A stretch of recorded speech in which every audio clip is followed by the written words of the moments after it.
Everyone quiet. Sounds like we have a visitor approaching.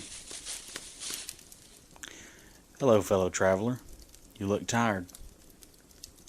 We're on a long road trip and stopped here to set up camp. You're welcome to rest here for the night. There's always room around our fire. So have a seat. The food's hot, the drinks are cold, the fire is warm, and the stories, hopefully, are scary. I'm Jeremy, and I'm the driver on these road trips we take, but for the night, I'll be your storyteller. So settle in for some stories from the road. Tonight's story is called Enfield by JDeschene. Hey, you like to be scared? I nearly dropped the tray I was carrying. For the past 2 weeks, I'd been bringing Mr. Pap his meals. He never said a word to me. Now, to hear him speak, and more, to make such an accurate guess out of thin air, it startled me. "Excuse me?" I asked. He continued to stare out the window as he talked. I heard you and the other girls at the front desk. You said you like spooky stuff. My chest loosened. It all made sense. It was true that some of the other interns and I had been talking lately about scary things. Halloween was coming, and ghosts and ghouls were on everybody's minds. Old Mr. Pap must have heard us talking. "Yes," I said. "I do like spooky stuff." It was true enough. I always was in the mood for a good story. Slowly, the man turned his head, and for the first time, I got a good look at his icy blue eyes. There was always a heaviness about the eyes of an older person. They'd seen so much. But Mr. Pap's eyes were different. They were more than heavy. They seemed haunted. And now, they looked me up and down with a distinct air of suspicion. He said at last, Sit down. Take a load off. I glanced at the clock. I did have a few minutes before my next meal delivery. And how did I know if I would ever get the chance to actually talk to Mr. Pap again? Not to mention, my feet were absolutely killing me. Gratefully, I set the tray down before the old man and sank into a nearby chair.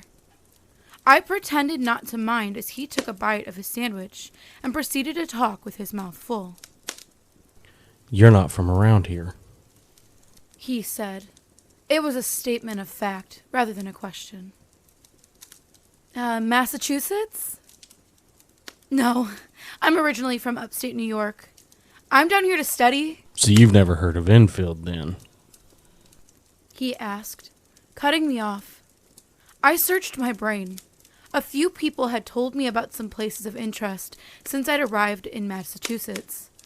I already known about Salem, and I'd just learned about the haunted bed and breakfast in, where was it? Something River.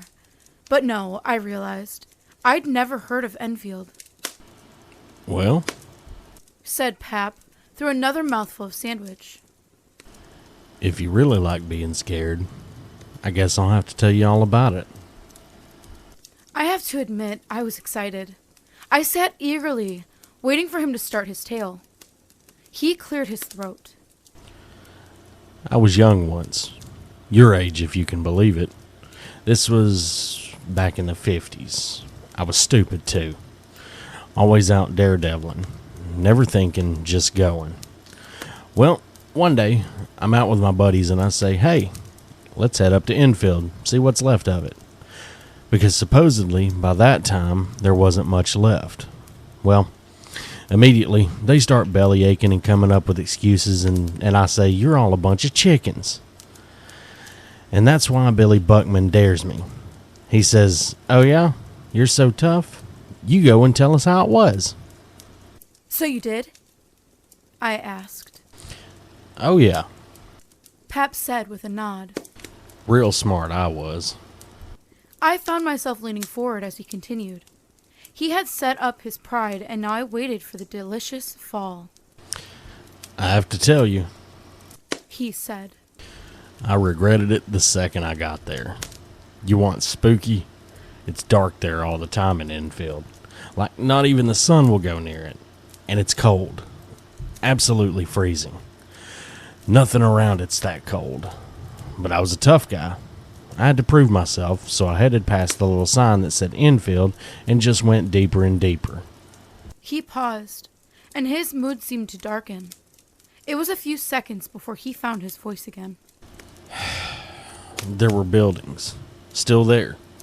I thought they knocked them down, or I don't know. But they were there. I saw them. He paused again to inflate his chest. I could see the distress rising in his eyes. I passed this one building, and out of the corner of my eye, I think I see something. So I turn, and just as I'm looking straight on, I see something darting away from the window. Now, I'm shaking because I've just seen something and I don't want to know what it is. So I keep going. I keep going, and then I see this thing coming out of the darkness. I look carefully. I say to myself, what is that? I get closer, and it's a mailbox. A mailbox, still standing at the end of a walkway that didn't go anywhere. But here's the crazy part. With an unsteady hand, he lifted his glass of water to his lips and drank. The walkway. He said when he'd finished. It's covered with, I don't know, sand and whatever.